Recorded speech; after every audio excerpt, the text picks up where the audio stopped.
Assalamualaikum warahmatullahi wabarakatuh. Innal hamdalillah nahmaduhu wa nasta'inuhu wa nastaghfiruh wa na'udzu billahi min shururi anfusina wa sayyiati a'malina. Man yahdihillahu fala mudilla lahu wa man yudlilhu fala hadiya lahu. Asyhadu an la ilaha illallah wahdahu la syarika lahu wa asyhadu anna Muhammadan abduhu wa rasuluh. Qala Allah Ta'ala fi kitabihil karim, ya ayyuhalladzina amanu taqullaha haqqa tuqatih wa la tamutunna illa wa antum muslimun. Ya ayyuhalladzina amanu taqullaha wa qulu qawlan sadida yuslih lakum a'malakum wa yaghfir lakum dhunubakum wa man yuti'illaha wa rasulahu faqad faza fawzan 'azima. Amma ba'd, fa inna asdaqal hadits kitabullah wa khairal hadi hadi Muhammadin sallallahu alaihi wasallam wa syarrul umuri muhdatsatuha fa inna kulla muhdatsatin fid din bid'ah wa kulla bid'atin dhalalah wa kulla dhalalatin fin nari. Amma ba'd. Para ikhwan dan akhwat, ibu-ibu dan bapak-bapak yang dirahmati oleh Allah Subhanahu wa taala, alhamdulillah, segala puji bagi Allah Subhanahu wa taala atas segala limpahan nikmat Allah kepada kita semua. Salawat dan salam semoga tercurahkan kepada Rasulullah sallallahu alaihi wasallam. Para ikhwan dan akhwat rahimani rahimakumullah, alhamdulillah kita diberikan oleh Allah Subhanahu wa taala kesempatan di siang hari ini, diberikan rezeki berupa waktu untuk bisa-bisa berduduk untuk sama-sama kita meluangkan waktu membahas ayat-ayat Allah Subhanahu wa taala, yang mana kita tahu bahwasannya Allah Subhanahu wa taala jadikan Al-Qur'an ini hidayah, petunjuk untuk kita. Allah Subhanahu wa taala berfirman, Alif Lam Mim, dzalikal kitabu la raiba fihi hudal lil muttaqin. Itulah Alkitab, la raiba fihi, itu Al-Qur'an, petunjuk bagi orang yang bertakwa. Para jamaah yang dirahmati Allah Subhanahu wa taala, maka petunjuk itu, ibu-ibu dan para ikhwan, petunjuk itu tidak akan pernah jadi petunjuk kalau tidak pernah kita mau fahami dan kita amalkan. Umpama orang punya Google Map di handphonenya, kalau dia tidak pernah memahami cara memakainya, dan kalau dia sudah memakai dan tidak pernah mengikutinya, maka tidak akan pernah mendapatkan petunjuk dari Google Map tersebut. Zaman sekarang kita kalau mau jalan, kita taruh peta kita di Google Map. Sudah ada petunjuknya, Google Map-nya sudah ada. Namun begitu kita pakai aplikasinya, diarahkan belok ke kanan, kita belok ke kiri. Kira-kira dapat petunjuk gak? Enggak. Maka fungsi pertama kali Al-Quran itu diturunkan ialah apa? Untuk menjadi petunjuk. Jadi kalau orang rajin baca Quran, sudah bagus. Rajin dia tilawah Quran, bagus. Tapi inti sebetulnya di dalam Al-Quran bukan hanya dibaca, bukan. Tapi apa? Difahami dan diamalkan. Ada dari sahabat-sahabat yang Nabi hafal Quran, ada. Ada dari sahabat yang Nabi tidak lengkap sampai hafal seluruh Al-Quran, ada. Tapi apakah tujuan Al-Quran hanya dihafal? La. Tujuannya berbalik seperti dalam surat Al-Baqarah, dzalikal kitabu la raiba fihi huda, petunjuk. Dan petunjuk ini sekali lagi tidak akan manfaat kalau kita tidak memahami dan mengamalkannya. Maka para ikhwan dan para akhwat, bapak-bapak dan ibu-ibu yang dirahmati oleh Allah Subhanahu wa taala, hari ini kita mau coba memahami beberapa ayat atau salah satu mungkin dari surat Al-Mu'awwidzatain. Apa itu surat Al-Mu'awwidzatain? Ada yang tahu, ibu-ibu? Pernah dengar? surat Al-Mu'awwidzatain. Apa itu? Al-Ikhlas dan apa? Al-Kafirun. Itu surat Al-Ikhlas itu. Al-Mu'awwidzatain. Apa arti mu'awwidzah? Siapa yang tahu? Orang kalau mau baca Al-Quran disuruh ta'awudz. Apa itu ta'awudz? Alah, minta ampun, istighfar. A'udzu billahi minasyaitonir rajim, itu kalimat apa? Ta'awudz. Al-Mu'awwidzah artinya dua surat yang isinya memohon perlindungan dari Allah.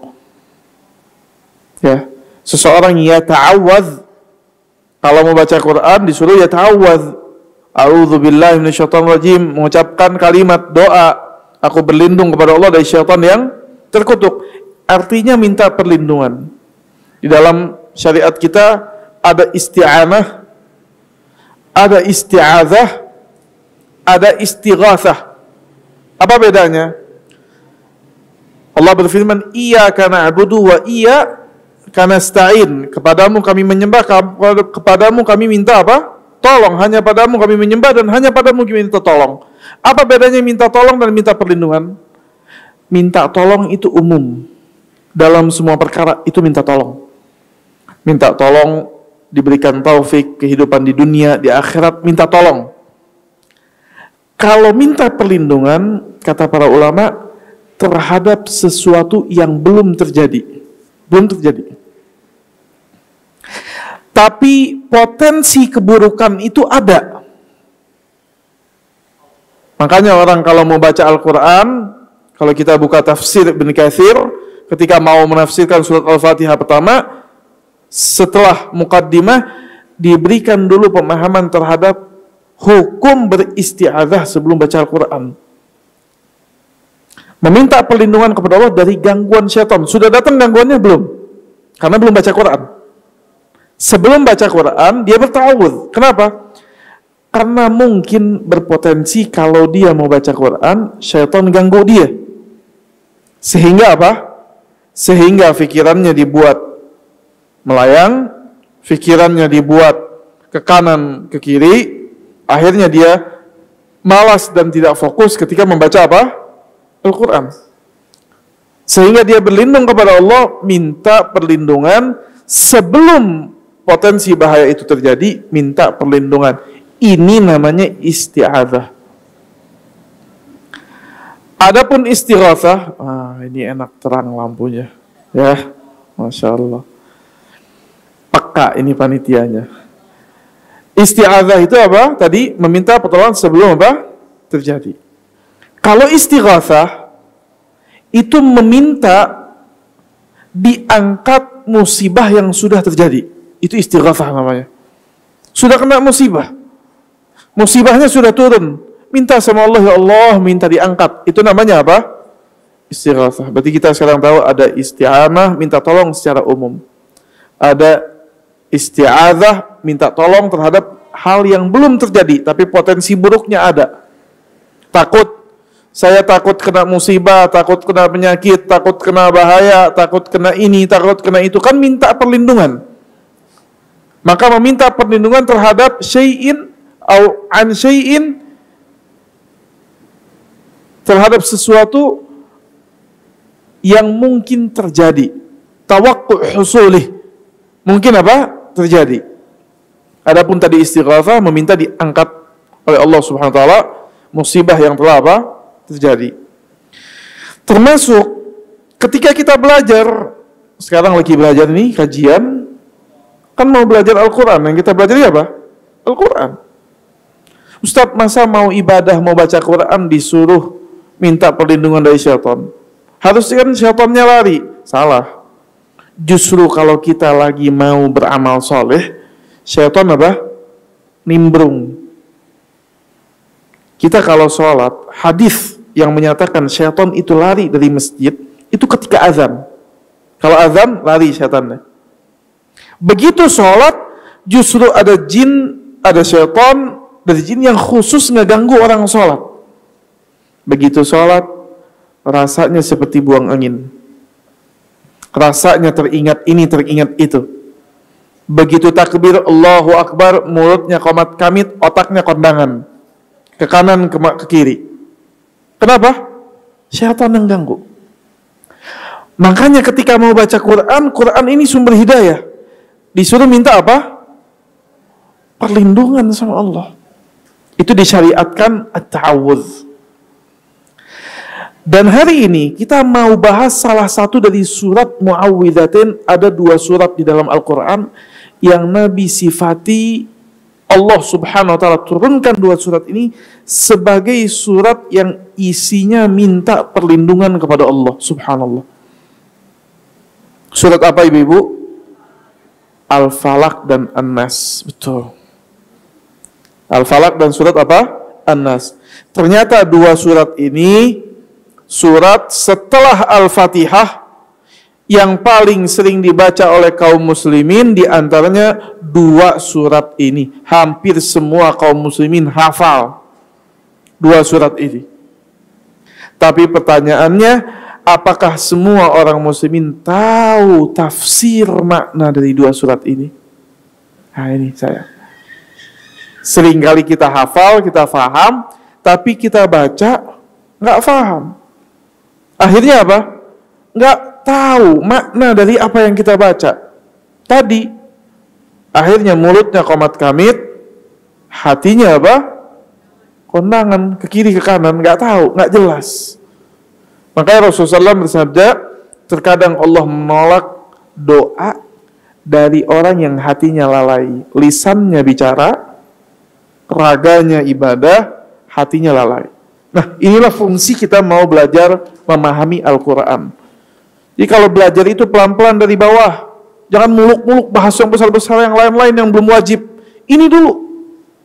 Setiap hari kita baca, sudah kita faham atau belum?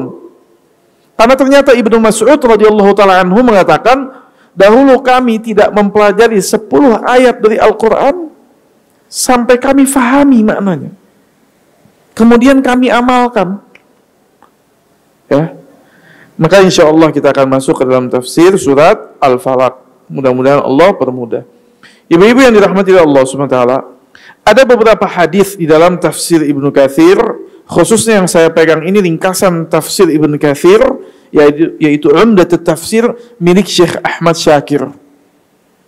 Beliau meringkas tafsir Ibnu Katsir dengan riwayat-riwayat yang sahih dan diringkas tanpa pengulangan riwayat yang sama. Ya. Jadi lebih ringkas ketika kita membahasnya.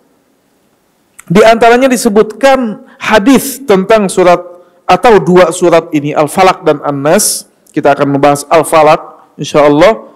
Yaitu Rasulullah SAW pernah bersabda, "Alam tara ayat unzilat hadhihi lailah lam yara mithlahunna qat."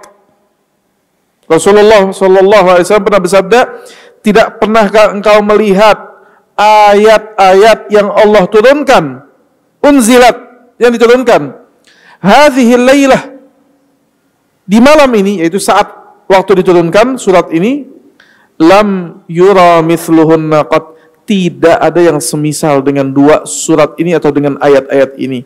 Maka Rasulullah bersabda, yaitu qul a'udzu birabbil falaq dan qul a'udzu birabbin nas. Diriwayatkan oleh Imam Ahmad, Imam Tirmidzi dan Nasa'i, dan sebutkan hadisnya apa? Hasan sahih. Dan diriwayatkan oleh Imam Malik dari Aisyah radhiyallahu taala anha, anna Rasulullah, bahwasannya Rasulullah sallallahu alaihi wasallam kana idza ishtaka yaqra'u ala nafsihi bil mu'awwidzatain wa yanfath. Dahulu Nabi kalau merasa sakit, ishtaka, tidak nyaman tubuhnya, fisiknya tidak nyaman, sakit, maka apa? Maka ia membaca al-mu'awwidzatain, 2 surat ini. Surat Al-Falaq dan surat apa? An-Nas. Wa yanfath, dan Nabi meniupkan ke bagian yang sakitnya. Ya, atau wa yanfath, Nabi meniupkan. Yanfath itu tiupan yang sedikit ada liur, bukan ludah, sedikit ada liur. Rasulullah meniupkannya. Seperti sunnah kalau orang mau tidur, baca surat Al-Ikhlas, Al-Falaq, An-Nas, kemudian dia tiupkan. Ya, Nabi kalau sakit, dia baca di tempat yang sakitnya 2 surat ini. Idza ishtaka. Kemudian juga falamma ishtadda waja'ahu. Ini siapa yang meriwayatkan sekarang? Istri Nabi. Siapa? Aisyah. Siapa Aisyah? Anak dari Abu Bakar As-Siddiq. Kata Aisyah, falamma ishtadda waja'ahu, ketika Nabi sudah betul-betul sakit, kuntu aqra'u alaih, aku yang membacakannya. Aku yang apa? Membacakannya. Karena Nabi sudah lemah, sakit. Wallahu a'lam, apakah ini sakit yang Nabi SAW alami di akhir hayatnya? Kemungkinan. Ya. Kuntu aqra'u alaih, aku yang membacakannya. Wa amsahu biyadihi alaih, tapi aku usapnya dengan kedua tangan Nabi. Aku ambil tangan Nabi, aku usapkan dengan apa? Kedua tangan Nabi. Kenapa seperti ini? Kata Aisyah, raja'a barakatiha. Karena ini sekarang tangannya Nabi, saya berharap keberkahan dari tangannya apa? Nabi SAW. Berarti dari hadis kedua ini ternyata apa? Ini surat, salah satu surat yang Allah jadikan sebab penyembuh. Sebab itu di dalam syariat ada dua. Ada sebab kauni qadari, ada sebab kauni qadari, ada sebab kauni syar'i, qadari syar'i. Ya. Ada sebab yang Allah sudah jadikan bagi seluruh manusia, dan sebab-sebab ini bisa ditempuh oleh orang muslim dan orang kafir. Contoh, orang kalau sakit berobat secara sains, dibetulkan ke dokter, datang, ini orang muslim, orang kafir bisa? Bisa. Ada sebab kauni qadari syar'i, secara syariat. Orang kalau sakit disuruh dia apa? Berdoa, minta sama Allah, Allah sembuhkan nanti. Disuruh dia apa? Berzikir, membaca Al-Quran, nanti Allah sembuhkan. Kedua-dua sebab ini namanya ikhtiar, mencari sebab, boleh digabungkan. Semari berobat secara qadari syar'i, secara takdir, semari berobat secara sebab syariat. Boleh? Boleh. Semari berdoa. Orang mau kaya, kalau mau kaya apa? Kerja. Orang muslim kerja, orang kafir kerja. Orang muslim sambil kerja, sambil dia berdoa, minta sama Allah. Ditambah rezekinya, dibarakahi. Dia menggabungkan antara sebab takdir kauni dan sebab takdir syar'i. Jelas? Maka surat Al-Falaq dan An-Nas ini salah satu dari sebab syar'i, secara syariat, yang Allah apa? Jadikan penyembuh bagi kita. Juga di dalam hadis disebutkan, anna Rasulullah, dahulu Rasulullah SAW kana yata'awwadhu min a'yunil jan, seringkali meminta perlindungan kepada Allah dari mata hasad, mata panasnya jin dan manusia. Ada penyakit namanya penyakit ain, mata panas. Kalau suka lihat orang-orang dahulu di kampung-kampung, jangan jauh-jauh di Indonesia, anak kecilnya suka dipakein kalung hitam, ya, diberikan seperti isim dan lain sebagainya, jimat. Namun dalam Islam nggak boleh, ya. Kenapa? Supaya menolak bala dan menolak ain. Kalau ada yang puji, takutnya kenapa? Musibah, mata ain. Ada. Kita pun tahu, cuman ain bahasanya bahasa Arab. Jelas, penyakit ini ada. Sejak zaman Nabi ada penyakit ini. Dan Nabi SAW dulu meminta perlindungan, jangan sampai terkena. Apa sebabnya kata ulama? Apa penyebab penyakit ain? Penyakit ain ini sebabnya dua, salah satu dari dua. Entah ada orang yang memang di hatinya tabiat orang ini buruk, gak suka beribadah, jauh dari beribadah kepada Allah, jauh dari berzikir kepada Allah, punya rasa dengki, iri di hatinya, dengki atau iri yang buruk. Ketika dia melihat sesuatu yang mengagumkan, dia tidak memuji Allah. Seharusnya kalau melihat yang mengagumkan, muji Allah ya? Muji Allah. Apa dalilnya? Apa dalilnya? Allah katakan surat atau ayat dari surat Al-Fatihah, Alhamdulillahi Rabbil Alamin. Segala pujian milik siapa? Allah. Kalau melihat sesuatu yang mengagumkan, kembalikan kepada Allah. Orang yang punya hasad di hatinya, dengki, ketika melihat sesuatu yang mengagumkan, dia tidak memuji Allah. Karena jauh dia dari zikir, gak biasa dia berzikir. Sehingga kalau orang yang dilihatnya, benda yang dilihatnya mengagumkan ini, atau orang tersebut bukan orang juga yang suka meminta perlindungan kepada Allah, mungkin Allah takdirkan kena bahaya. Ini pertama dari orang yang punya hasad. Yang kedua, bisa jadi bukan karena hasad. Enggak. Tapi memang cuman kagum semata. Enggak hasad, kagum. Masalahnya dia tidak menyebut nama Allah. Sehingga yang kedua ini kata para ulama, bisa jadi dari ibu ke anaknya. Bisa. Ibu lihat anaknya kok gemuk banget, sehat banget, senang dia, bangga, kagum. Tapi lupa memuji Allah. Akhirnya anaknya sakit-sakitan. Bisa jadi bapak ke anaknya, anak ke bapaknya, bisa, teman ke temannya. Dia tidak niat, tapi dia tidak memuji apa? Allah. Pernah terjadi di zaman Nabi? Pernah. Nanti kita kisahkan. Intinya Nabi seringkali meminta perlindungan dari mata panas jin dan manusia. Falamma nazalat al-mu'awwidhatan, ketika turun dua surat ini, Al-Falaq dan An-Nas, kata Abi Sa'id apa? Akhadha bihima wa taraka ma siwahuma. Nabi mencukupkan diri dengan baca-bacaan cukup dengan dua surat ini. Subhanallah. Tadinya Nabi berzikir yang lain-lain, minta lindungin ini, minta lindungin ini, minta lindungin ini. Sampai Allah turunkan dua surat ini, maka Nabi memegang dua surat ini terus mengulang-ulang dan membacanya. Maka dari itu kita dapati keseharian kita erat disyariatkan membaca salah satunya dua surat ini. Zikir ba'da shalah sehari 5 kali. Di antaranya baca surat apa? Al-Ikhlas, An-Nas, Al-Falaq. Mau tidur, baca surat apa? Al-Ikhlas, Al-Falaq, An-Nas. Subhanallah. Mau minta perlindungan, baca surat Al-Ikhlas, Al-Falaq, An-Nas.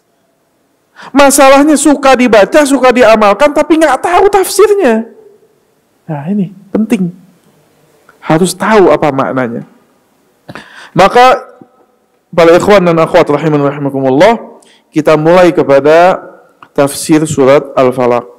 Ketahuilah surat Al-Falaq dan An-Nas ini dua surat yang diturunkan, yaitu madaniyatan. Madaniyah itu apa? Setelah Nabi hijrah atau turun di Madinah. Para ulama membagi setiap ayat dan surat kalau turun itu, waktu turunnya kapan? Ada dua secara umum.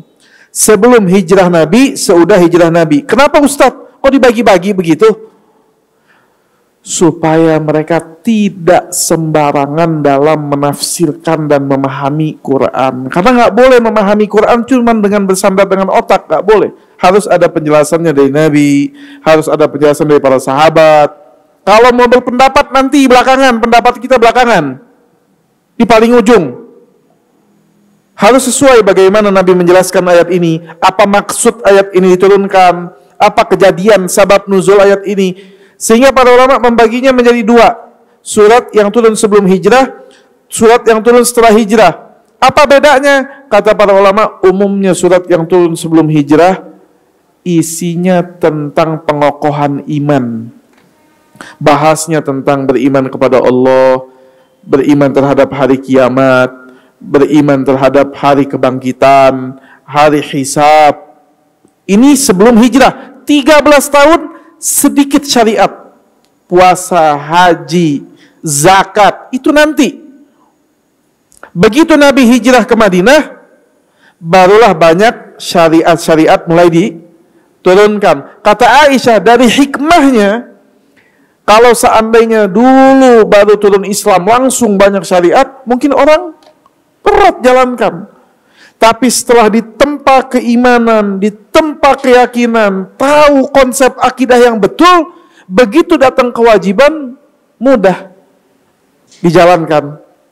Kenapa? Karena dia sudah beriman terhadap Allah, terhadap Rasul. Bagaimana mau disuruh menjalankan kewajiban? Bagaimana mau rajin sholat? Beriman aja kagak, percaya saja tidak, yakin saja tidak. Maka ini fungsi, kata Aisyah diantaranya, kenapa waktu di Mekah banyak diturunkan ayat-ayat mengenai keimanan kepada Allah Subhanahu wa Ta'ala. Dan rata-rata surat Juz Amma itu seluruhnya ayat Makkiyah, rata-rata hampir semuanya dominan ayat-ayat yang turun di Makkah. Adapun jumlah suratnya, surat Al-Falaq jumlah ayatnya ada 5 ayat. Ibu-ibu ya, Masya Allah, turun hujan, barakah. Turun hujan itu salah satu sebab dikabulkan doa, atau momen dikabulkan doa ya. Mudah-mudahan Allah berikan taufik kita untuk bahagia di dunia dan di akhirat. Surat Al-Falaq ini berisi 5 ayat. Nah, supaya kita dapat berkahnya, kita baca satu ayat dulu. Mengambil berkah dari membaca Al-Quran. Saya baca satu ayat, ibu-ibu baca satu ayat dan yang lainnya. A'udzu billahi minasy syaithanir rajim. Silakan.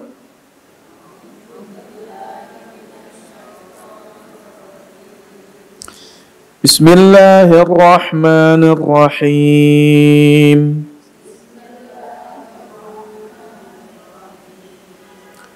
Qul a'udzu birabbil falaq. Lihat, bacanya qul yang pertama hamzah a, yang kedua ain. Qul a'udzu, za lidahnya keluar di gigi. Qul a'udzu birabbil falaq. Qalqalah, ulangin. A'udzu salah. Lihat, qul a'udzu birabbil falaq.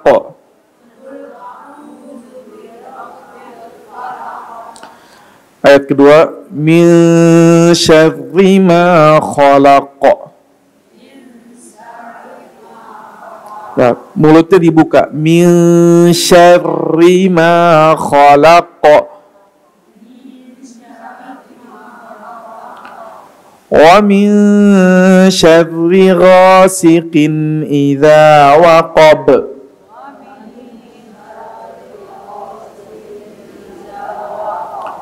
Wa min syarrin naffatsati fil 'uqad.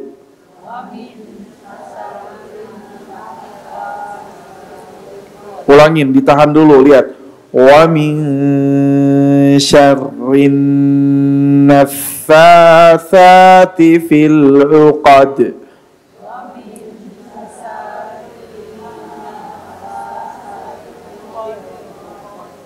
Engkot enggak? Uqad. Enggak ada dalam bahasa Arab. Adanya uqad ya. Ulangin. Wa min syarrin naffatsati fil 'uqad.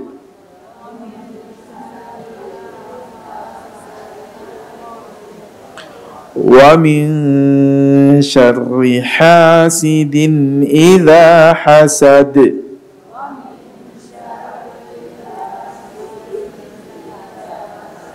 Baik.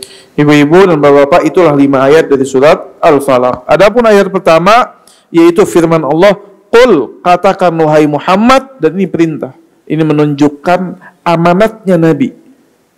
Sampai perintah mengatakannya juga diriwayatkan sama Nabi. "Qul," katakan wahai Muhammad, "A'udzu birabbil falaq."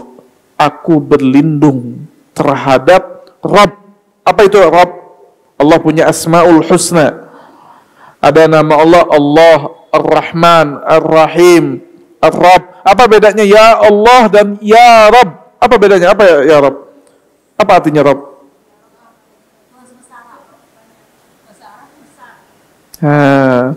Ini fungsinya kita paham. Kita ini ya, kalau hal-hal yang sepele, yang dasar, kadang luput, nggak paham. Padahal ini penting, sehari-hari kita ulang.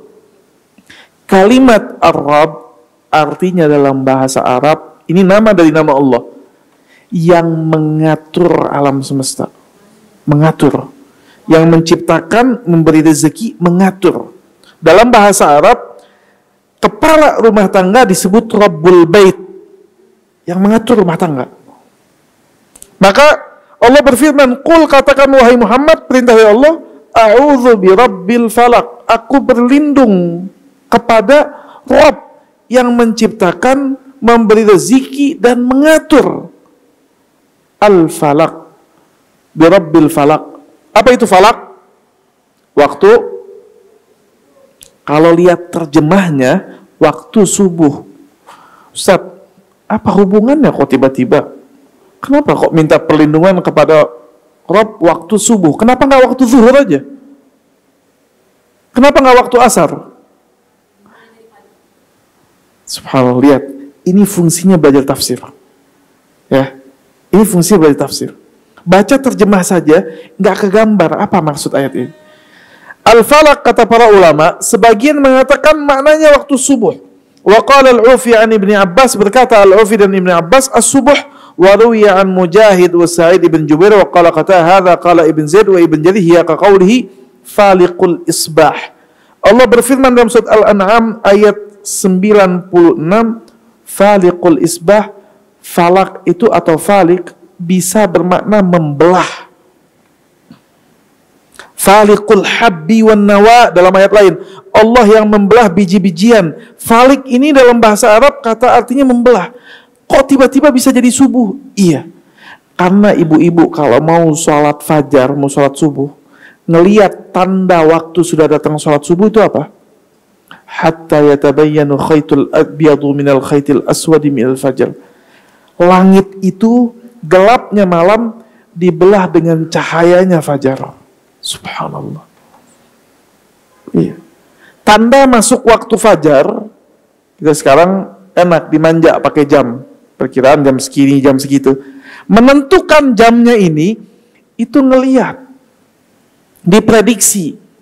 Ada fajar kadzib, ada fajar shadiq. Fajar pertama, fajar kedua. Yang kedua ini yang benar. Kapan saatnya? Seperti yang Allah firmankan dalam surat Al-Baqarah ketika berpuasa, syariat puasa. Dimulai ketika yatabayyan khaytul abyadu minal khaytil aswadi minal fajar. Ketika garis abyad, putih, cahaya dari matahari mulai bersinar, membelah gelapnya malam. Ini kalau lampunya dimatiin gelap malam-malam, kemudian kita pasang senter, cahayanya apa? Membelah gelap. Jadi, kenapa Allah sebutkan dengan nama Allah yang mengatur alam semesta, yang memiliki waktu subuh? Ini nyambung nanti sama yang kita minta. Lihat, kita menyebutkan bahwasanya Allah yang mengatur dan memiliki, bisa membelah gelapnya malam dengan cahaya.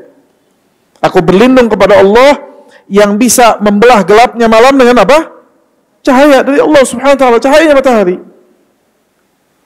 Ini kalimat pertama, ayat pertama, memuji Allah, meminta perlindungan. Dari apa meminta perlindungannya? Ayat yang kedua mulai. Min syarri ma khalaq. Pertama, minta dari kejelekan makhluk. Khalaq itu selain khaliq. Kalau khaliq itu pencipta. Khalaq yang diciptakan makhluk. Pertama kali minta perlindungan, ya Allah, dari kejelekan makhluk. Kenapa? Setiap dari makhluk punya potensi baik dan buruk. Semuanya, saya yang bicara sama. Sampai Nabi pun iya. Cuma Nabi Allah bersihkan, dibelah oleh Allah dadanya. Dalam riwayat 2-3 kali waktu masih kecil. Dibersihkan, dikeluarkan hadzus syaitan sebelum mi'raj. Dibelah lagi dadanya, dikeluarkan hadzus syaitan dari Rasulullah SAW. Bagian dari syaitan dari Rasulullah, dibersihkan hatinya. Kalaulah tidak, Allah berfirman, fa'alhamaha fujuraha taqwaha. Setiap manusia Allah kasih ilham keburukannya, punya potensi buruk dan punya potensi apa? Baik. Hatta binatang. Bisa jadi binatang apa? Punya potensi buruk. Singa bisa nerekam kita. Jangankan singa, sampai serangga kita tidur bisa masuk ke kuping kita. Punya potensi buruk gak? Punya. Maka pertama yang diminta setelah memuji Allah, minta ya Allah lindungi saya dari kemungkinan belum terjadi, potensi buruk yang akan terjadi. Mungkin terjadi, mungkin. Tapi saya sebelum itu semua terjadi, minta perlindungan ya Allah, jaga saya min syarri ma khalaq. Ini yang pertama. Ayat yang kedua ini meminta permintaan yang pertama, ini umum, sebetulnya sudah global, minta semua perlindungan. Setelah itu di ayat ketiga Allah rinci. Kata para ulama, ini bab menyebutkan perkara yang khusus setelah umum. Artinya perkara yang khusus ini lebih besar. Contoh, kalau saya bilang, ibu-ibu perhatikan saya, khususnya ibu fulan atau bapak fulan, berarti saya sebutkan dia secara khusus untuk apa? Lebih perhatian. Karena lebih, perkaranya penting juga ini. Sama seperti itu. Di ayat ketiga Allah sebutkan, wa min syarri ghasiqin idza waqab. Setelah meminta perlindungan secara umum, ya Allah saya meminta perlindungan dari keburukan ghasiq idza waqab, dari perlindungan malam apabila telah gelap gulita. Malam apabila telah gelap gulita. Ternyata ibu-ibu, dari semua potensi keburukan yang mungkin terjadi, waktu yang paling merajalela keburukan waktu apa? Malam. Diskotik maraknya di mana? Malam hari. Binatang-binatang melata malam lebih seram daripada siang. Merampok-perampok adanya apa? Malam. Ada siang ada, tapi lebih merajalela di malam hari. Mereka lebih leluasa. Kenapa di malam hari? Lihat, di antara hikmahnya, manusia itu kalau melihat butuh cahaya. Sehingga kewaspadaan kita ketika malam hari itu berkurang. Nggak seperti siang hari. Karena Allah katakan, وَجَعَلْنَا اللَّيْلَ لِبَاسًا وَجَعَلْنَا النَّهَارَ ma'asya. Kami jadikan siang itu atau laila, malam itu sebagai tempat istirahat, dan siang tempat aktivitas. Malam hari umumnya, walaupun ada orang kerja malam ada, tapi umumnya orang sudah lelah. Namanya orang lelah, kewaspadaannya, penjagaannya terhadap dirinya melemah gak? Melemah. Sekuat apapun, kalau sudah melemah, pandangan berkurang, ruangan yang tidak ada cahayanya tidak terlalu terlihat. Fisik pun melemah, lelah, karena sejak pagi beraktivitas. Maka di ayat yang ketiga ini Allah tekankan lagi, selain minta perlindungan dari kejelekan seluruh makhluk secara umum, khususnya di malam hari minta dijaga sama Allah. Kenapa? Mulai melemah, secara pengawasan pandangan melemah, secara fisik melemah, butuh waktu tidur. Kalau siang hari ada semut naik ke kelingking kaki, mungkin tinggal kita geser kelingking kakinya. Tapi kalau lagi tidur, masuk ke dalam hidung, sadar gak? Gak sadar. Jangankan orang bawa pisau, bawa golok, semut masuk, lemah. Subhanallah. Maka minta perlindungan di malam hari. Apalagi, subhanallah, lihat, kalau kita perhatikan, begitu luar biasanya Allah sayang kepada kita. Kita dikasih tahu ada potensi buruk ini, ada potensi buruk ini. Ternyata ada potensi yang lebih buruk lagi daripada potensi malam hari secara umum. Apa? Wa min syarrin naffatsati fil uqad. Apa itu artinya?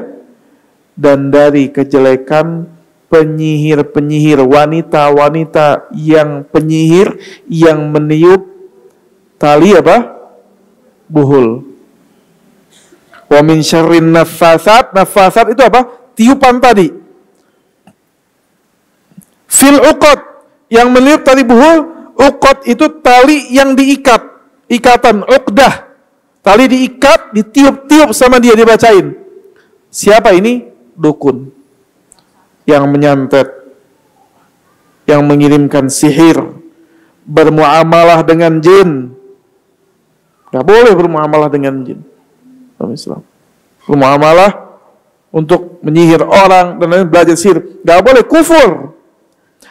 Apakah sihir itu ada, Ustadz? Ada. Kalau tidak ada, tidak mungkin Allah berfirman dalam surat Al-Falaq dan kita suruh mengimaninya. Ada sihir itu. Dan subhanallah, ternyata sihir itu dirasakan bukan hanya orang kita, orang kaum muslimin. Saya duduk, pernah satu hari datang kepada saya orang yang di kajian, dia berkata, Ustadz, sihir itu jangan dianggap 2023, waktu itu 2003. Itu nggak ada.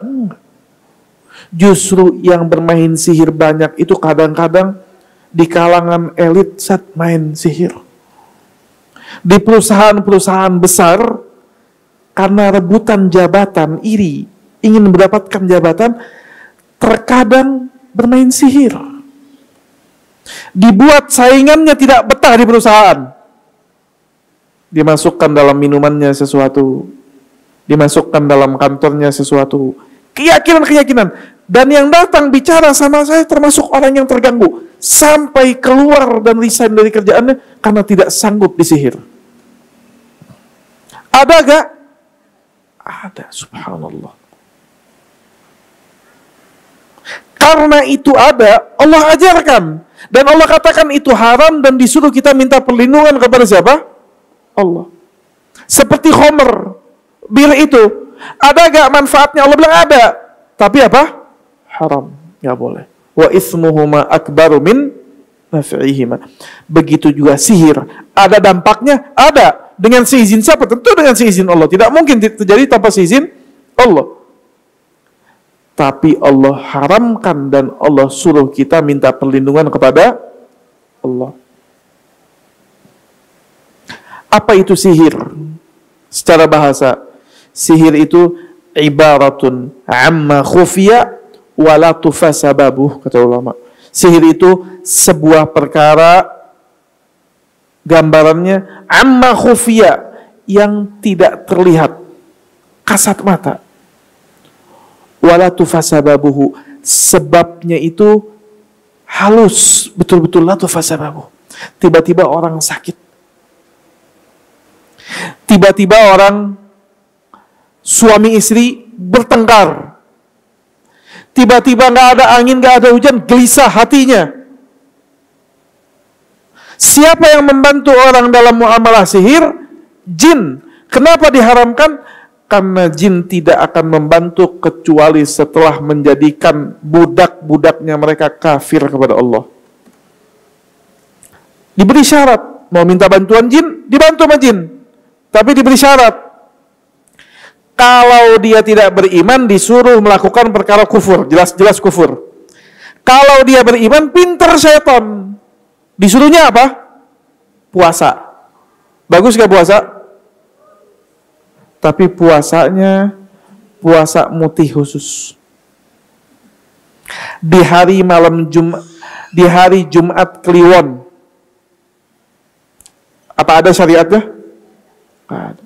Akhirnya niat puasanya buat siapa? Buat Allah apa buat setan? Ketika niatnya sudah berubah, ibadahnya dia persembahkan untuk syaitan, jatuh dia dalam kesyirikan kepada Allah. Pintar setan.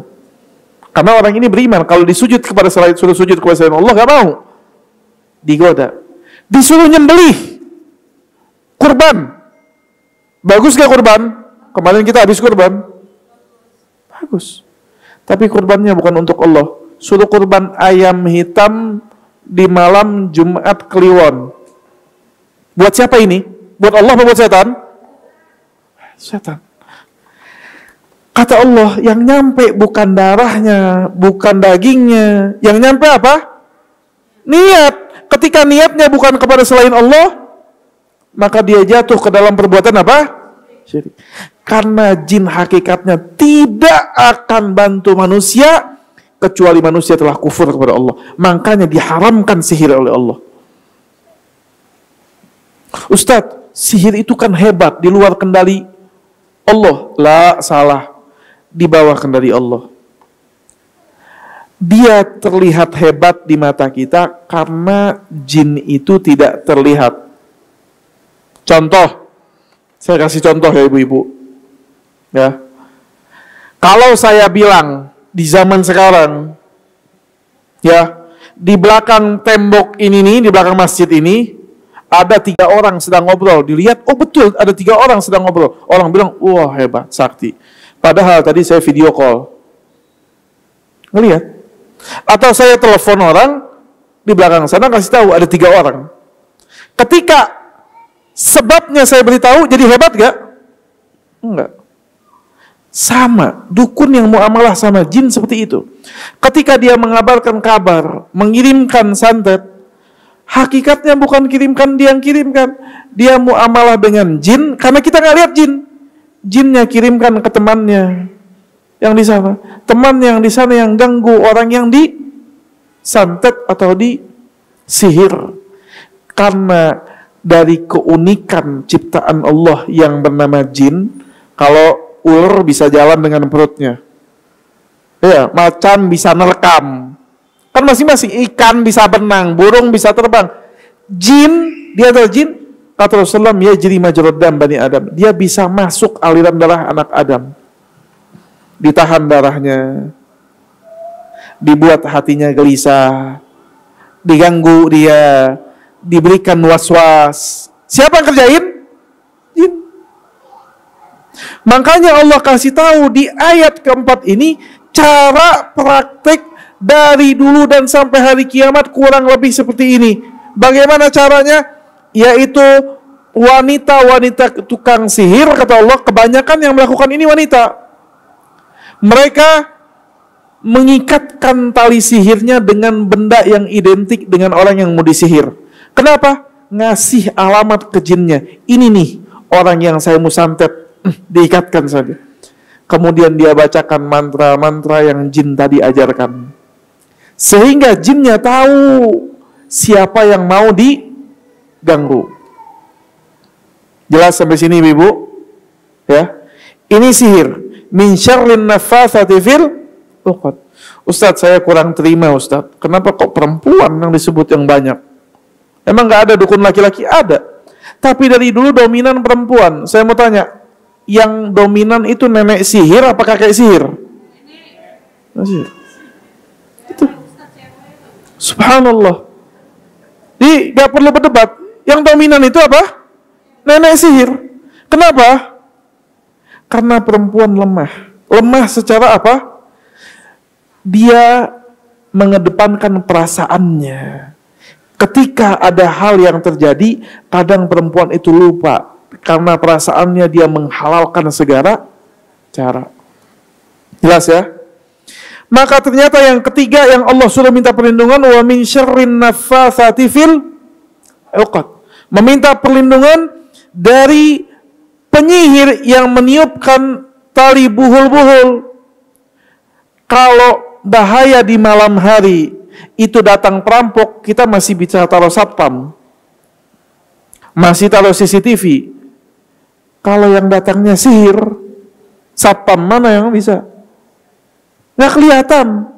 Jangankan sihir, sama virus saja kita kebingungan, kelagapan. Hal yang kecil ada, tapi nggak terlihat kasat mata. Tapi ada, kalau di teleskop ada. Apalagi ini sihir, nggak terlihat. Dan dampaknya sangat buruk. Dan orang yang bermuamalah sihir, dia harus bertobat sama Allah. Dia telah kafir kepada Allah subhanahu wa ta'ala. Gak ada, gak boleh. Rasulullah SAW bersabda, "Man ata arrafan," barang siapa yang datang kepada orang-orang yang ngaku tahu ilmu ghaib. Tahu ilmu ghaib. Kemudian dia tanya, cuma tanya doang, penasaran, nggak sampai percaya. Tidak diterima sholat yang 40, kata Rasulullah SAW. Para ulama berbeda pendapat, 40 waktu atau 40 hari atau lebih. Allah nggak terima sholatnya. Wajib sholat nggak? Tetap wajib, tapi sholat nggak diterima pahalanya. Kata Nabi, "Waman ata arrafan," barang siapa yang datang kepada orang yang ngaku-ngaku tahu ilmu ghaib, kemudian dia percaya, maka sekarang dia telah kafir terhadap apa yang diturunkan kepada Muhammad. Subhanallah. Ustaz, jangan bahas masalah dukun, Ustaz, kita tahu syirik. Iya, tapi betapa banyak kita yang terjebak dalam bukan cuma sihir, percaya terhadap ramalan atau iseng baca ramalan. Betapa banyak yang baca ramalan bintang. Banyak gak?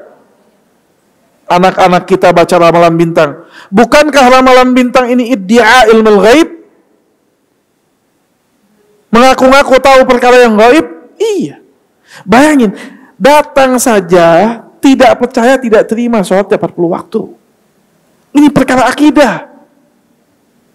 Percaya kufur terhadap Nabi. Subhanallah.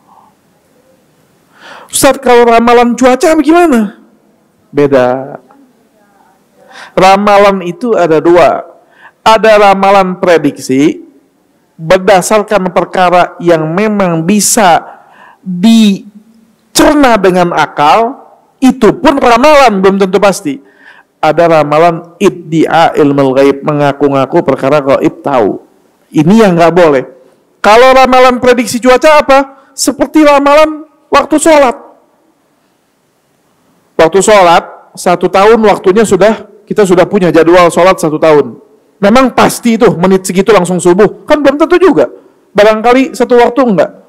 Tapi saking rapihnya Allah menciptakan alam semesta ini, saking rapihnya, malam dan siangnya silih berganti, orang bisa menghitung, memprediksi. Ibu-ibu pagi-pagi mau ke pasar, bawa payung. Kenapa, Bu? Ini sepertinya mau hujan. Oh, ibu tukang ramal. Oh, bukan. Dia memprediksi. Karena tatanan alam semesta ini rapih, biasanya kalau mendung, anginnya mulai kencang, mataharinya tertutup, biasanya mau apa? Hujan. Maka nggak salah kalau ibu ini bawa apa? Payung.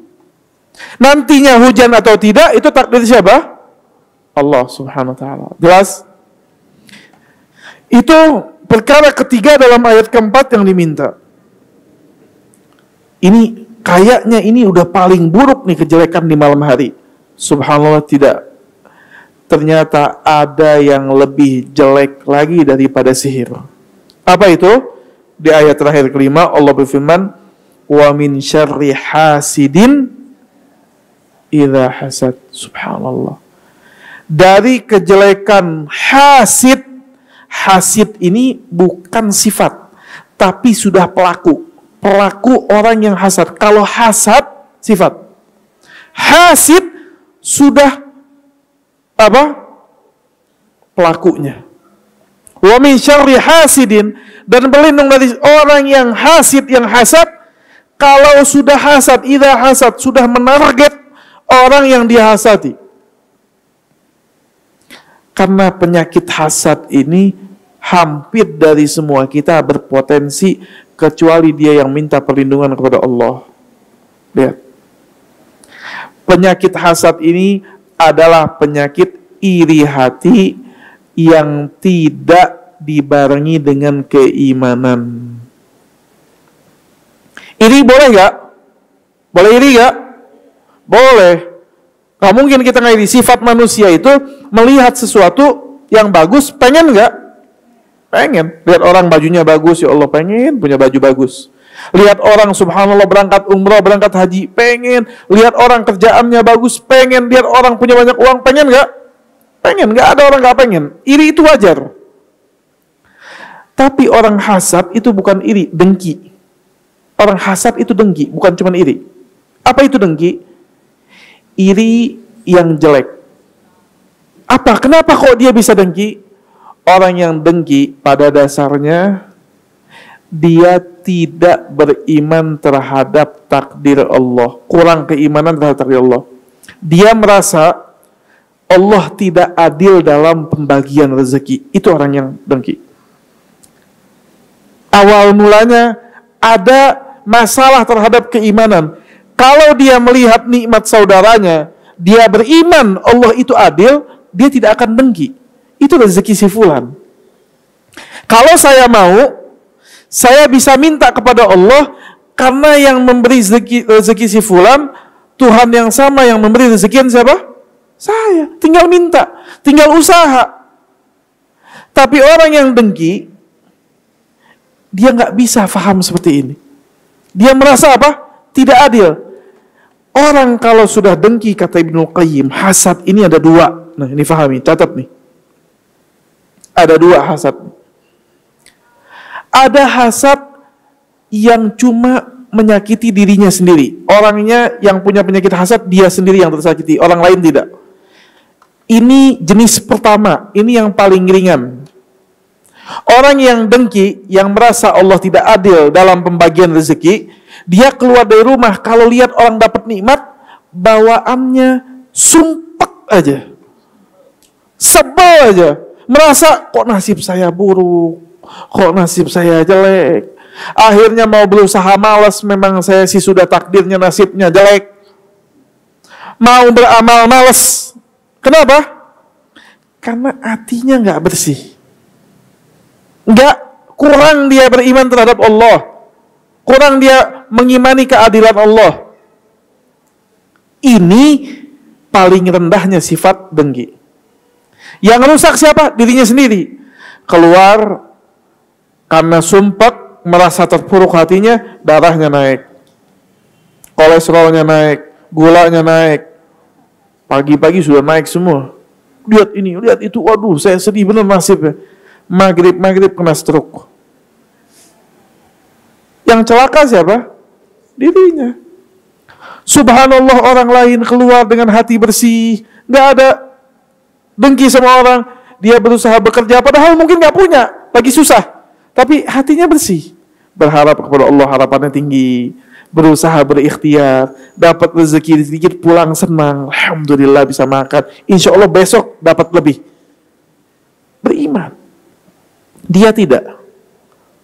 Bangun tidur padahal sehat, uang subhanallah punya, makanan pokok punya, tapi hatinya dengki. Akhirnya merasa hidupnya susah terus umur hidup, nggak senang-senang. Ini orang dengki. Yang kedua, ini yang bahaya, merusak dirinya dan merusak orang lain. Yang kedua, sudah mulai dengkinya kepada si fulan. Dia mengharap nikmat yang turun kepada si fulan itu hilang. Walaupun dia nggak dapat, orang lain jangan dapat nikmat. Kalau sudah begini, ketemu dengan orang seperti ini, bahaya. Kenapa bahaya? Na'udzubillah. Bisa jadi kita nggak kenal sama orang ini, nggak kenal. Tapi karena memang dia punya sifat dengki, nggak kenal. Tetangga kita baru pindah, liatin kita terus.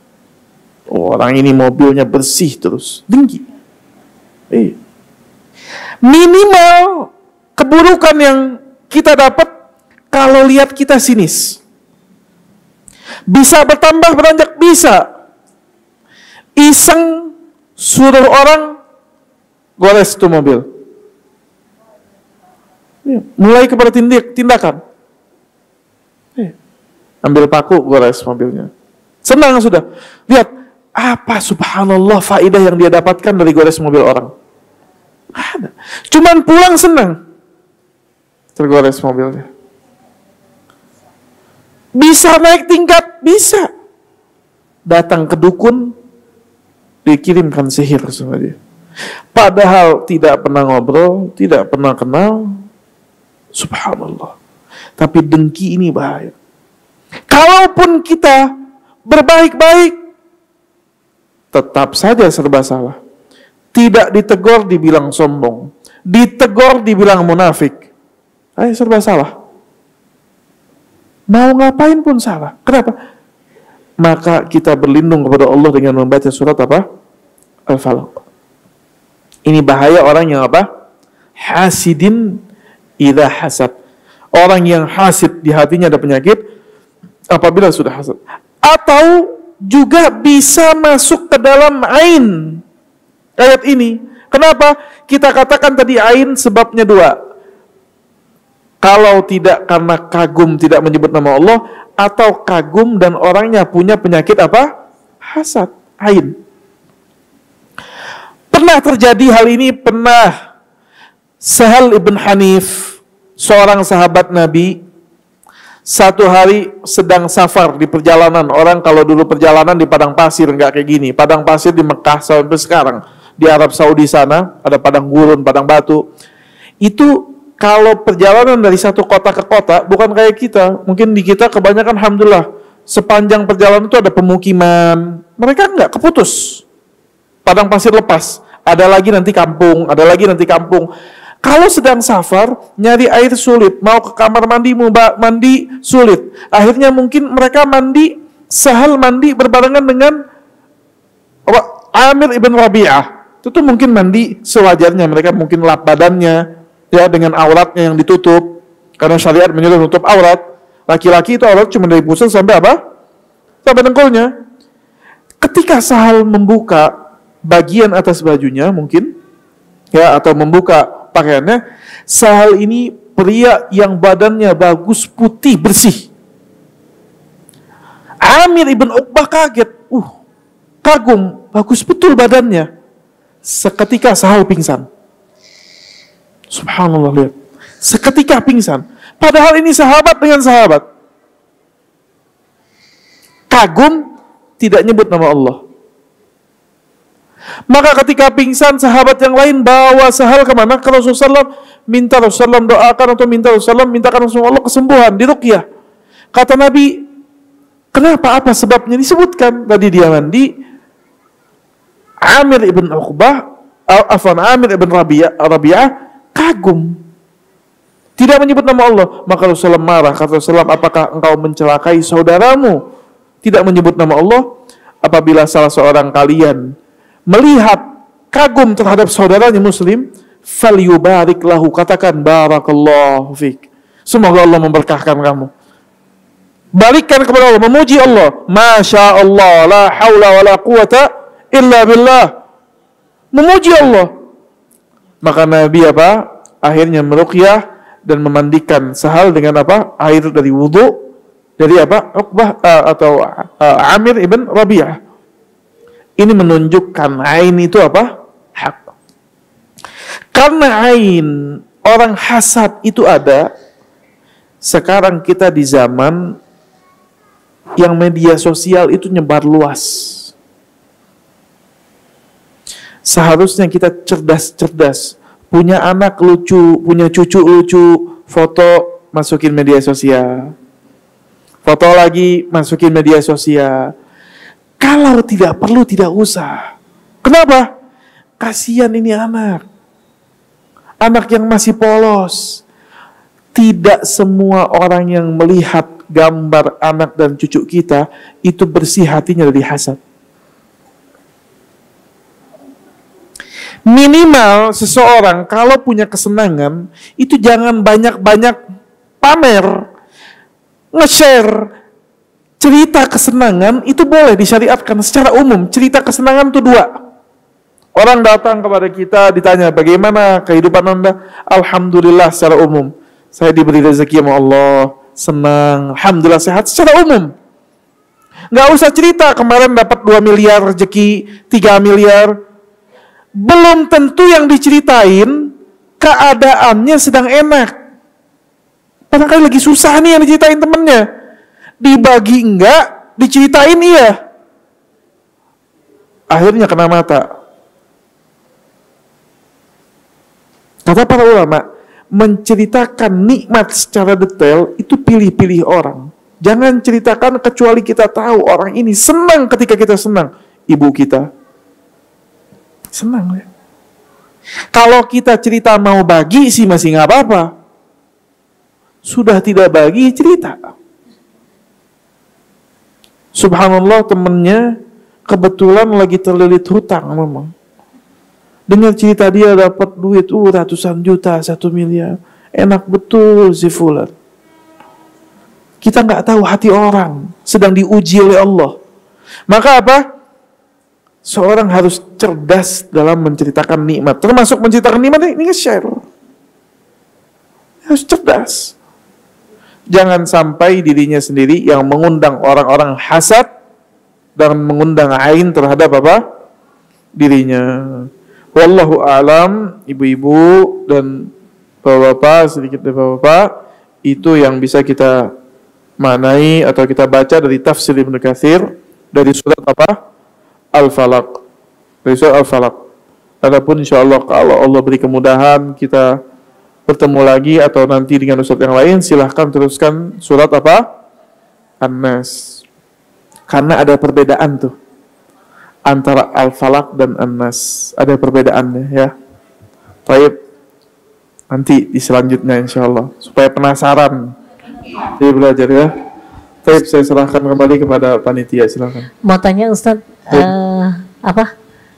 Tadi Ustaz katakan kita jangan posting gitu Ustaz ya. Bagaimana dengan artis-artis yang suka konten, apalagi zamannya sekarang kan konten gitu Ustaz ya. Mereka cari nafkah dari konten.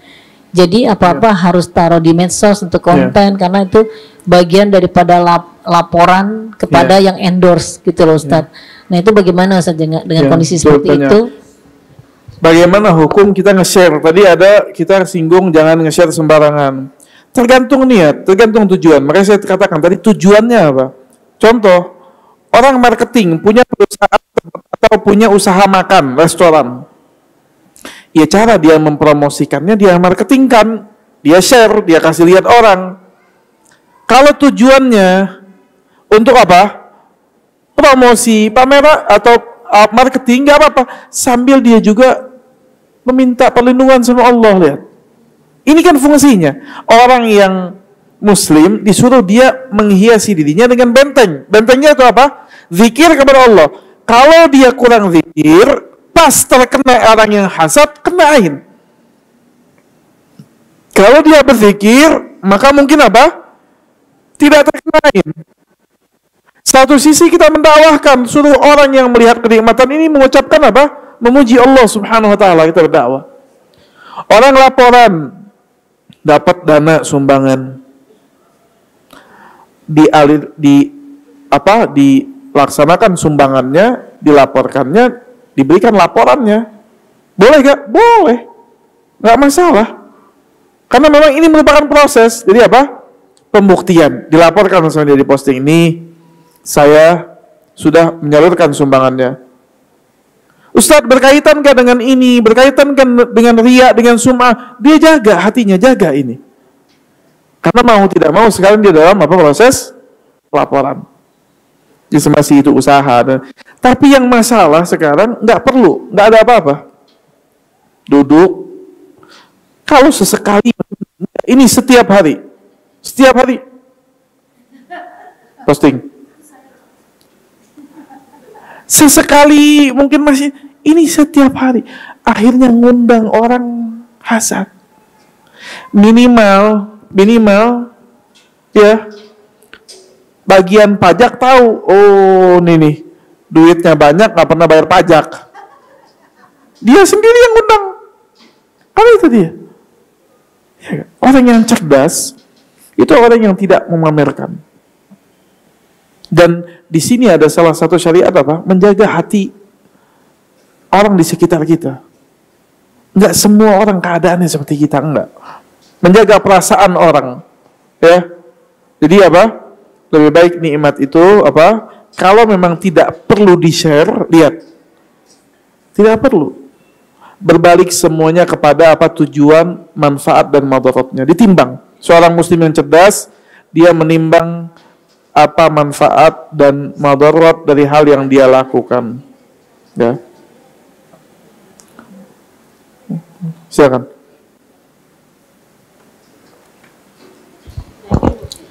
Assalamualaikum. Assalamualaikum.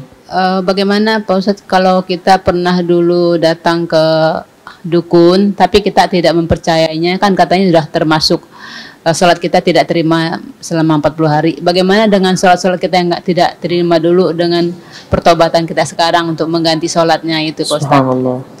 Pertanyaan yang bagus ya. Lihat, inilah nikmatnya Islam. Islam itu syariat yang turun dari Allah. Allah itu yang ciptakan kita kan. Kan Allah tahu manusia ini sifatnya seperti apa. Kita ini sifatnya zalim, jahil, tidak tahu. Terkadang tahu pun berbuat maksiat. Kata para ulama, orang ketika berbuat maksiat sepintar apapun, kata para ulama, saat itu dia jahil. Dia nggak tahu hakikat Allah yang dia maksiati. Saat itu dia jahil.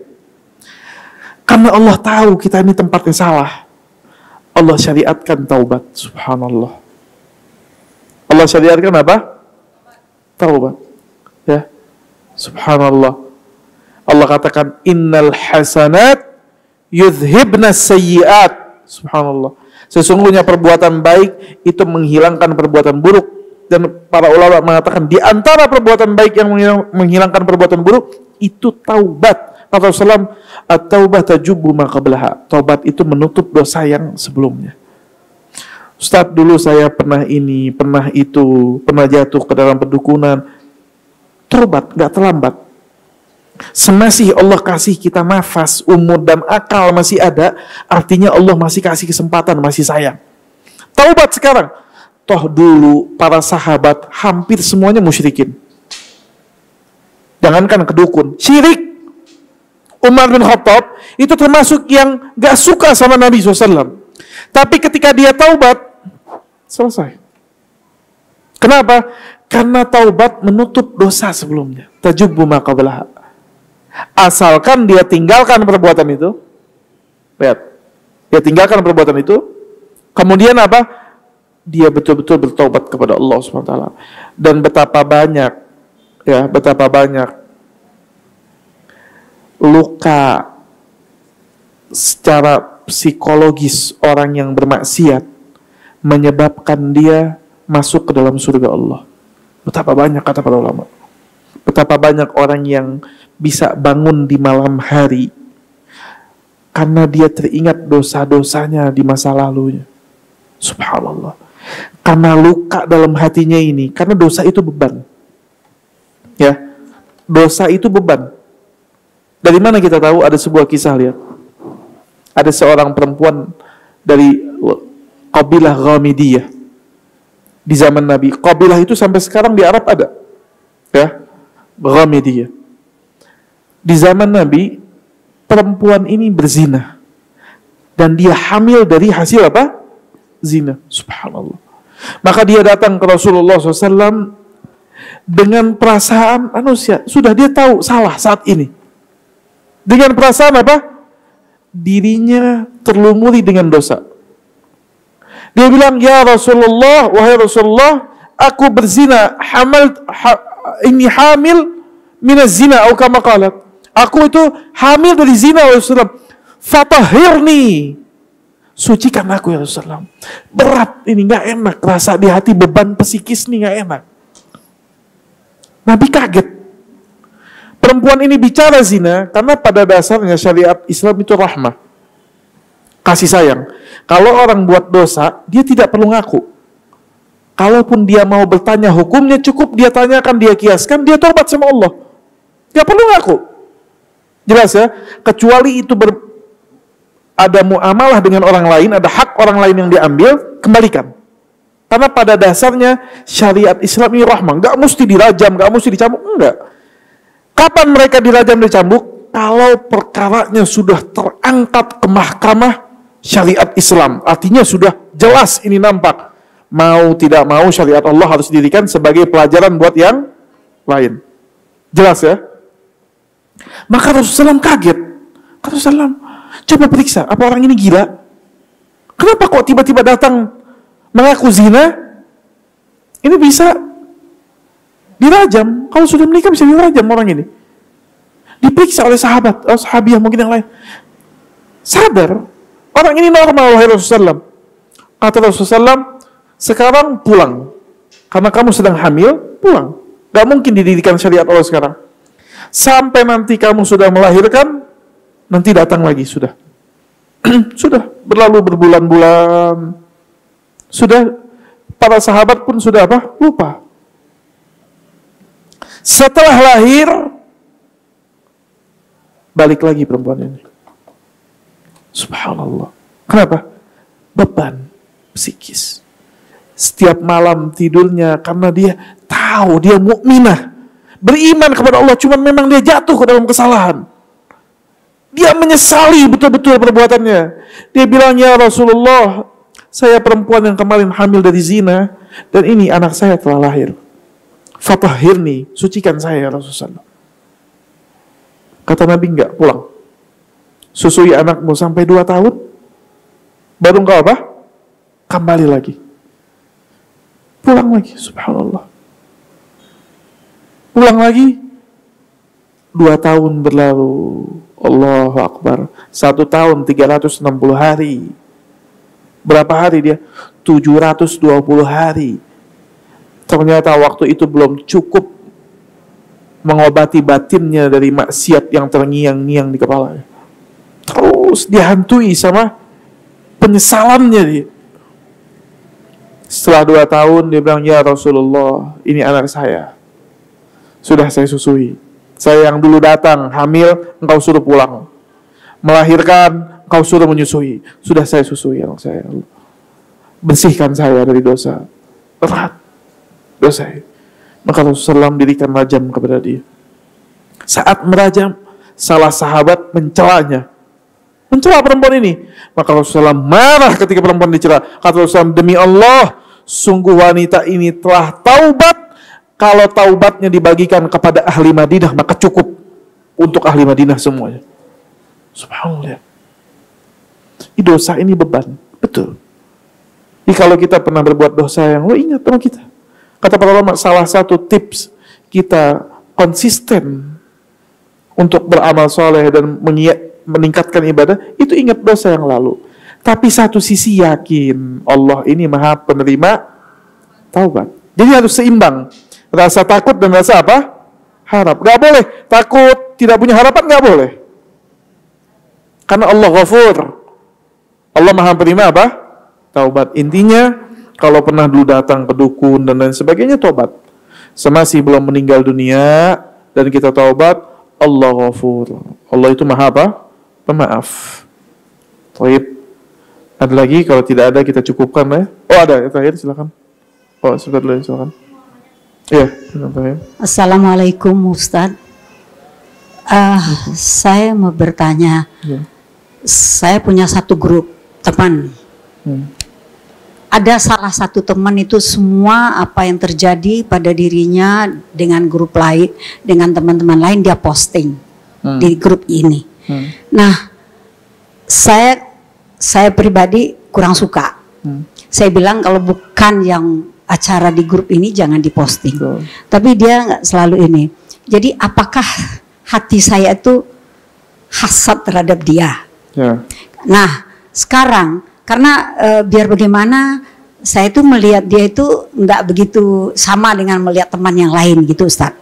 Nah sekarang setelah Ustadz tadi menerangkan, apakah perlu saya minta maaf ke dia dengan saya sebelum ini punya hati yang kurang bagus terhadap dia gitu loh. Itu Ustadz. Assalamualaikum warahmatullahi wabarakatuh. Waalaikumsalam warahmatullahi wabarakatuh. Sebetulnya nggak apa-apa kita koreksi diri kita, tapi pun tidak mengapa kita mengingatkan orang lain. Karena pada dasarnya Rasulullah mengatakan unsur akhaka zaliman atau mazluman. Tolonglah saudaramu zalim atau mazlum atau dizalimi. Kata sahabat, kalau dizalimi kami tahu ya Rasulullah, ditolong. Kalau zalim bagaimana nolongnya? Ingatkan dia. Kalau memang kita lihat orang itu berbuat salah dan manusia ini tempatnya salah, bukan hanya teman kita pun gitu. Ya.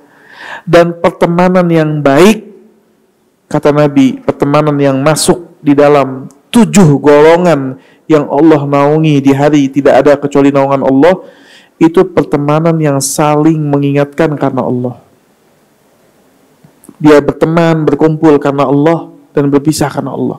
Jadi nggak apa-apa kalau nanti ada melihat pelanggaran, apalagi di grup WA orang suka taruh ini, taruh itu, kadang taruh musik ini, musik itu, yang keluar dari tujuan grup itu boleh ingatkan, jangan. Siapa admin grupnya, dibuat peraturannya, perlahan dan sabar dalam berdakwah, hikmah, lembut, ya. Mungkin juga jangan ditegur di hadapan orang lain, mungkin ditegur di grup orang gengsi, ya. Mungkin bisa di japri secara private, bilangin ini jangan, kayaknya nggak bagus, atau dikirimkan hadis. Atau kalau kita merasa tidak mampu, lihat siapa adminnya yang didengar di situ. Kalau ada postingan yang nggak benar, hapus, sudah hapus, nggak boleh. Ya, itu banyak sering kali terjadi. Saya juga punya banyak grup, terkadang orang dia melihat biasa, tapi ketika ditaruh di grup nggak pantas kita lihat ya. Maka nggak apa-apa, admin di grupnya membuat peraturan yang rapi. Ya, jadi saya rasa kalau ibu mau mengoreksi diri ibu dengan beristighfar kepada Allah, minta diikhlaskan niat, boleh. Minta dijauhkan dari sifat hasad, boleh. Ya, kenapa-napa? Satu sisi kita mengingatkan orang pun boleh. Dan ingat, dalam mengingatkan orang lain, tujuannya ingatkan. Yang rubah hati bukan kita, yang punya hati Allah. Orang terima, tidak terima, sabar, ingatkan. Ada orang yang ingat dengan sekali diingatkan, ada yang 100 kali diingatkan baru ingat. Wallahu a'lam. Enggak, maksudnya Ustadz, saya kan udah pernah punya perasaan nggak suka nih. Ya. Perlu nggak saya minta maaf dengan saya mendengar ceramah? Selama perasaan tidak suka ibu itu tidak ibu nampakkan atau dia tidak sadar, maka ibu cukup beristighfar, membersihkan kesalahan ibu. Terkadang kita kalau membuka sesuatu yang orang tidak tahu, ya, malah membuka luka kepada orang tersebut. Oh, ternyata orang ini gak suka sama kita. Kecuali kita sudah melakukan tindakan yang dia jelas, dia tahu kalau kita gak suka kepadanya, minta maaf. Ya, dan kalaupun ibu mau minta maaf, gak ada masalah. Orang yang minta maaf mulia. Orang yang minta maaf itu apa? Mulia. Kita benahi hati kita masing-masing. Mungkin ini yang terakhir ya.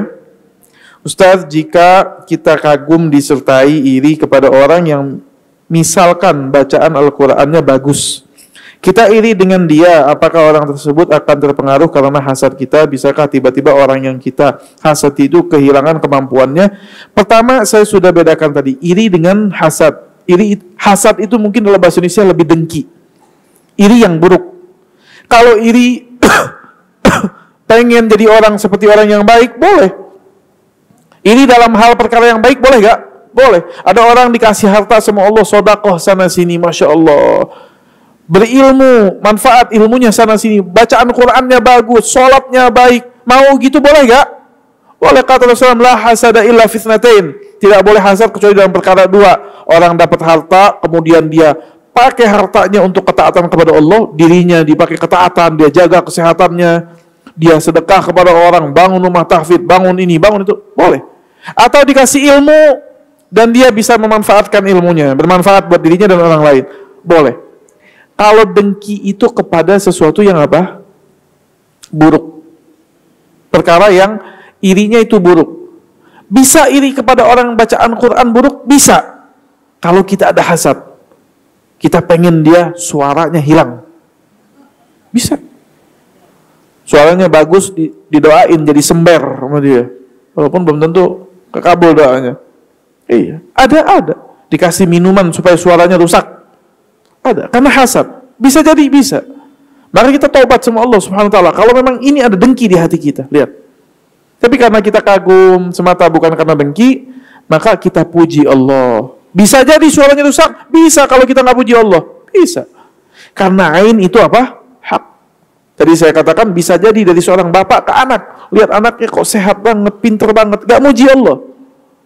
Akhirnya kena ain anaknya. Segala sesuatu pulangkan kepada apa? Allah dengan memuji nama Allah Subhanahu wa taala. Wallahu taala a'lam. Cukup ya? Saya rasa cukup karena sudah 2:30. Selebihnya saya minta maaf jika ada salah. Subhanakallahumma wa bihamdik, asyhadu an la ilaha illa anta, astaghfiruka wa atubu ilaik. Assalamualaikum warahmatullahi wabarakatuh.